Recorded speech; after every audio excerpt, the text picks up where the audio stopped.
Alors là, je pense j'ai un problème.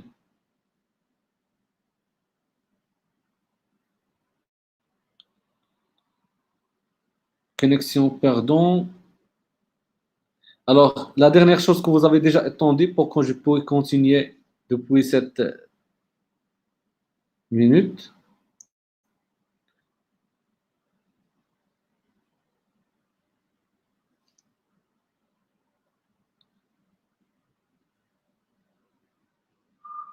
Alors,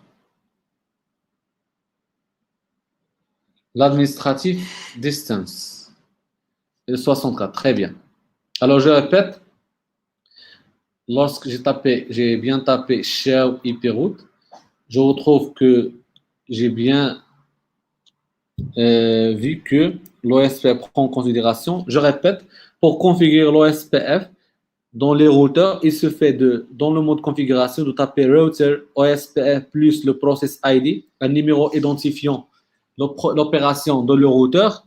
Même opération, je peux mettre ici 1, ici 2 et les autres routeurs 3. Et je peux mettre 1, 1, 1, il n'y a pas de problème. C'est un numéro identique dans le réseau local. On n'aura pas besoin entre les routeurs.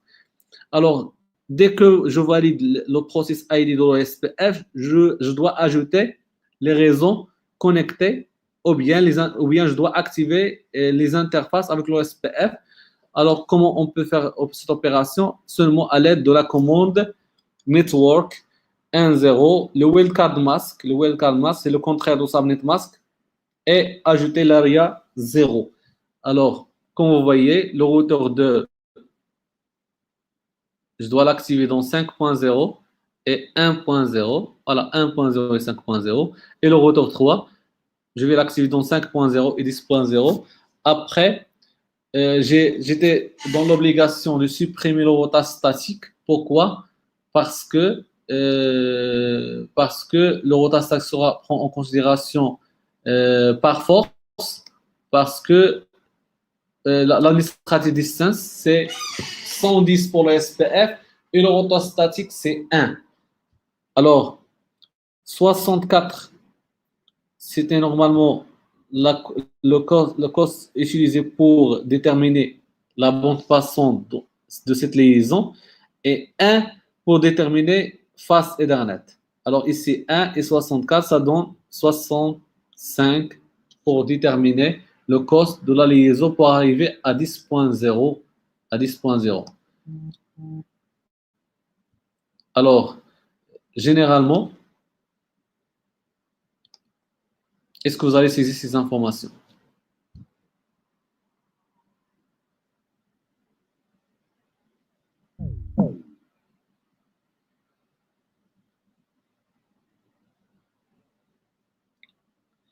Alors, très bien. Tout ce que vous êtes demandé de connaître et de saisir sur l'OSPF, c'est l'OSPF version 2. Sachant qu'il existe la version 3. La version 3, c'est la version de IPv6. L'OSPF v3, c'est l'OSPF d'IPv6. Voilà. Lorsqu'on parle de l'OSPF v3, c'est l'OSPF v6 qu'on va le voir dans la partie CCNP si le cas que vous complétez la formation. Alors, l'OSPF avec l'IPv6. Alors, l'IPv6, c'est l'OSPF version 3. Alors, tout ce que vous êtes demandé, c'est de savoir comment configurer l'OSPF v2 avec les commandes qu'on a déjà vues. Alors, sachant que le DR et le BDR, c'est le choix d'un routeur au sein d'un réseau broadcast entre les switches ou bien entre les routeurs qui sont déjà installés avec l'OSPF.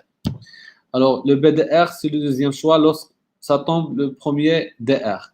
Le router ID, c'est l'identifié de routeur au sein d'un routage OSPF. Alors, neighbor agencies, ce sont les voisins et la communication entre les voisins avec les link state advertisements et la création de la base de données de chaque routeur, ou bien lorsqu'il s'agit de point-to-point, de communication point-to-point. Alors, for example, dans notre exemple ici, alors LSDB ici et LSDB ici. Si on a une connexion, plusieurs routeurs qui sont connectés à travers un switch, on parle de LSDB seulement dans le DR et lorsqu'il tombe en panne, il saura transmettre à le BDR. Alors finalement, ce n'est pas grand chose que vous êtes demandé de configurer avec l'OSPF, c'est simplement de savoir comment configurer dans single area. Ça veut dire l'area principale et l'area débutante, c'est l'area 0. On passe directement à terminer la partie routine avec d'écrire the purpose of First Hop Redundancy Protocol. Alors, Cisco, il vous propose de savoir quelques informations sur First Hop Redundancy Protocols. Alors, ça veut dire quoi First Hop Redundancy Protocol? Supposons que vous avez des ordinateurs et vous êtes connecté avec deux routeurs, routeur Maroc Telecom et routeur Inouï. Et vous voulez configurer les ordinateurs afin qu'ils puissent se communiquer avec les deux, Maroc Telecom et Inouï, par exemple, les deux fournisseurs d'accès. Alors, vous devez d'abord installer un protocole. Alors ici, on doit installer un protocole de redundancy. Si je tombe en panne, automatiquement le deuxième se communique. Ça veut dire هو الخطوط الاحتياطية. First hop redundancy. لا طاح الروتر 1 يخدم الروتر 2. طاح الروتر 2 يخدم الروتر 1. Si le premier tombe en panne, le routeur 1 tombe en panne, le routeur 2 sera opérationnel. Si le routeur 2 tombe en panne, le routeur 1 sera opérationnel. Et comment on va réussir de configurer les ordinateurs? Les ordinateurs seront configurés avec une adresse IP, les gateways. Le gateway sera avec une adresse IP d'un routeur virtuel. Avec une adresse IP virtuelle. Alors, voilà.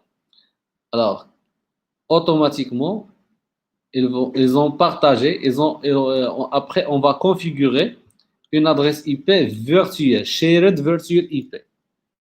Et ça sera l'adresse IP mettre en gateway dans les ordinateurs.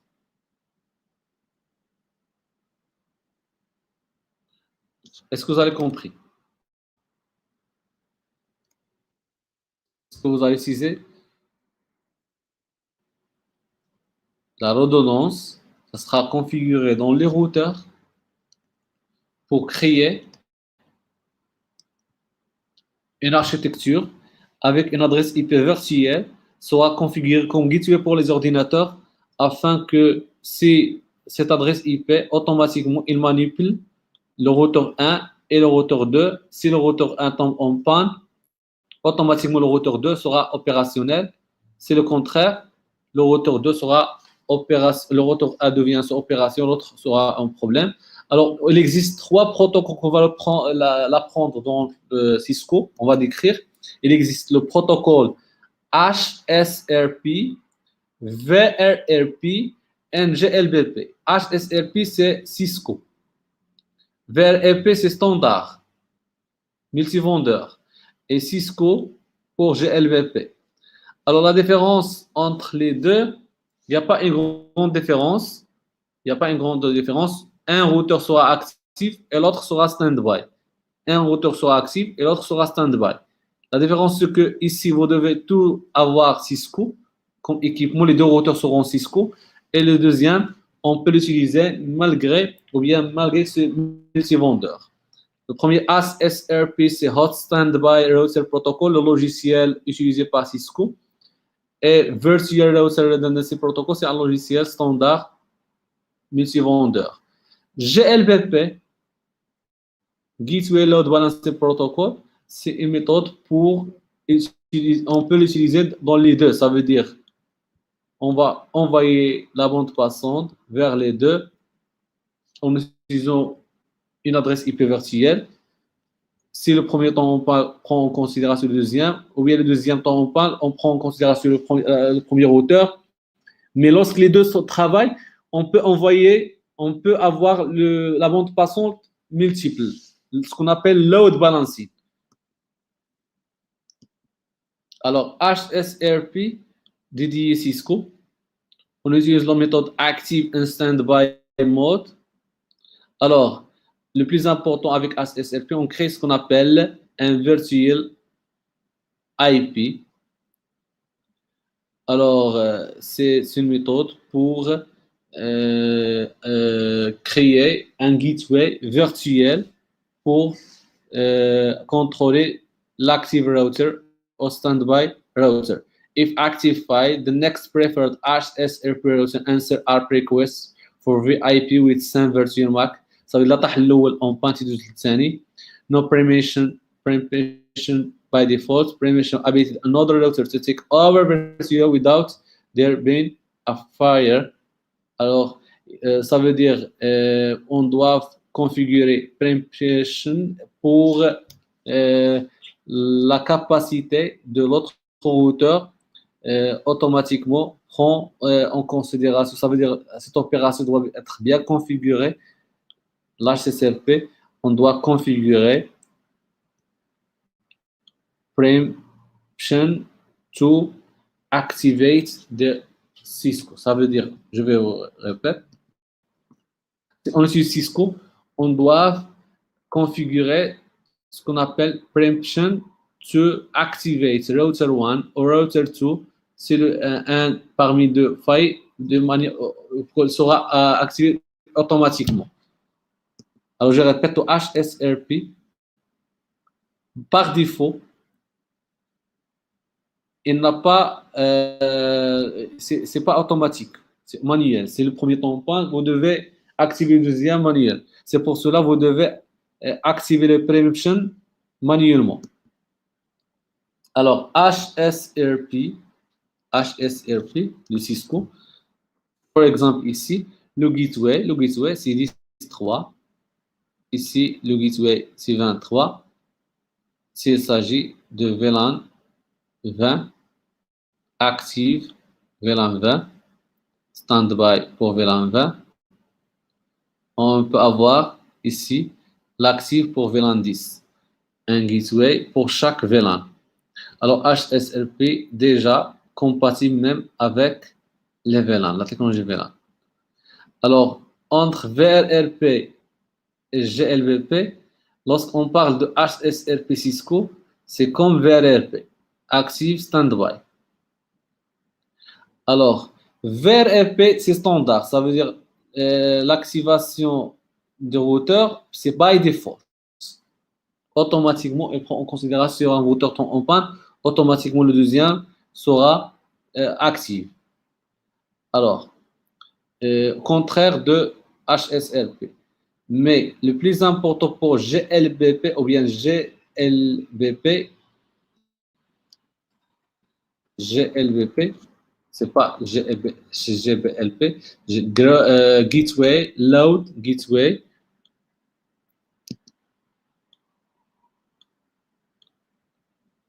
Gateway Load Balancing, c'est GLBP. Alors, je m'excuse ici, c'est pas Gateway Load Balancing Protocol, c'est ça. Alors, Gateway Load Balancing, c'est LBP.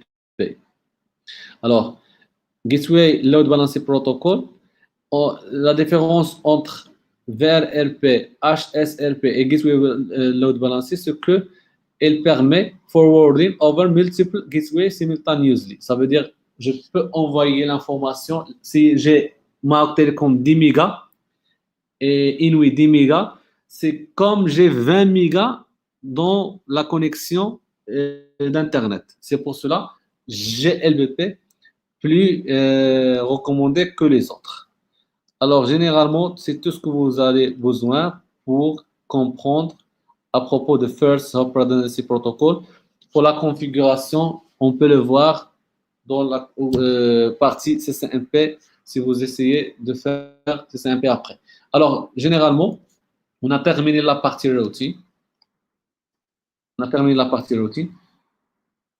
Avec Describe the purpose of the First Hop Redundancy Protocol. La séance prochaine, Inch'Allah, on va terminer la partie IP Services.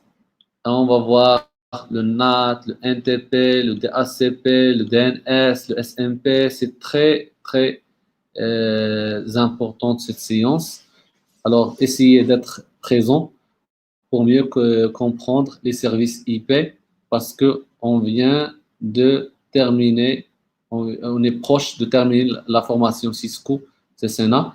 Après les services IP, qu'on va essayer de terminer ces séances, la séance prochaine, on va essayer de terminer tous ces protocoles la séance prochaine. Après, on va voir les informations de sécurité. Et finalement, la partie Automation and Programmability, qu'on va la voir. Donc, je pense si on réussit, je pense qu'il nous reste 2 semaines pour compléter le programme et après on passe à la préparation de l'examen CCNA et à l'examen préparation des questions. Alors, est-ce que vous avez des questions à propos de cette séance?